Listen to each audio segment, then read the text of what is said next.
ఒక్కొక్క సంఘం ఒక్కొక్క పర్స్పెక్టివ్తో ఈ సమైక్యాంధ్ర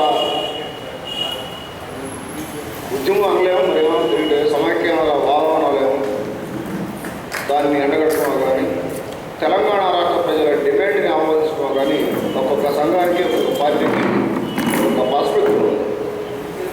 హక్కుల దృక్పథంతో పౌరత్వ సంఘం ఈ తెలంగాణ అంశాన్ని పరిశీలిస్తే సామాజిక శక్తులు ముఖ్యంగా అంబేద్కర్ వారు ఎస్సీ ఎస్టీ బీసీ మైనారిటీలు ఈ పార్లమెంట్ రంగంలో గెలిచి రాజకీయ అధికారంలో రావాలని ఒక బలమైన కాంక్షతో పనిచేస్తున్న సంఘాలు దాన్ని ఒక దళిత బహుజన దృక్పథం, అంబేద్కర్ దృక్పథంతో, సోషల్ జస్టిస్ పర్స్పెక్టివ్ తోటి ఈ అంశాన్ని పరిశీలిస్తూ ఉన్నాయి. అలాగే మనం చూసిన దుప్పుడు రంగరాజు గారు చెప్పారు, వాళ్ళు చిన్న రాష్ట్రాలని సూత్రరీత్యా సమర్థిస్తూ వాళ్ళ పొలిటికల్ పర్స్పెక్టివ్, చిన్న రాష్ట్రాల్లో అయితే మన యొక్క హిందూ ధర్మ సాత్విక భూమికిని చాలా వేగంగా చొరబడి చేయగలమనే ఉద్దేశంతో వాళ్ళు చిన్న రాష్ట్రాలను సమర్థిస్తారు. అంటే ఇక్కడ మనకు అర్థమవుతుంది ఏంటంటే ఒక్కొక్క శక్తికి ఒక్కొక్క సంఘానికి విభిన్నమైనటువంటి పర్స్పెక్టివ్స్ ఉన్నాయి. మేము ప్రధానంగా ఒక సామాజిక కోణం నుంచి ఈ అంశాన్ని పరిశీలిస్తాము. 2 జిల్లాల 2 కులాల సమస్యే ఇవాళ మన ముందున్న సమస్యగా మేము గుర్తించాం. ఆంధ్ర రాష్ట్రంలో 56 నుంచి ముఖ్యమంత్రి కుర్చీ కోసం కులాల మధ్య పోరాటం జరిగిందే కానీ 2 ప్రాంతాల మధ్య, 2 వర్గాల మధ్య జరగలేదు. 2 పార్టీల మధ్య, 2 రాజకీయాల మధ్య అంతకన్నా జరగల.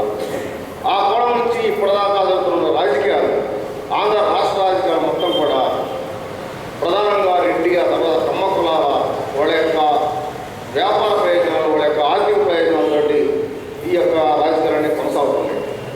నువ్వు సమైక్యాంధ్రాను లేకపోతే ఏదైనా కానీ వీటన్నిటికీ కూడా వీళ్ళకి ఒక వర్గ ప్రయోజనం, ఒక కుల ప్రయోజనం ఉన్నాయి. ఈ వర్గ కుల ప్రయోజనాలను ఎండగట్టడమే ఇవాళ దళిత భోజనం ఉన్నటువంటి కర్తవ్యంగా మేము భావించి మా శక్తి మేరకు మేము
లేదా చైతన్య రాహిత్యంగా లేదా తప్పుడు అవగాహన ఉన్నటువంటి సందర్భంలో ప్రజలందరూ కూడా ఏది కరెక్ట్ సందర్భంలో దళిత బహుజన రాజకీయాలని దళిత బహుజన భావజాలాన్ని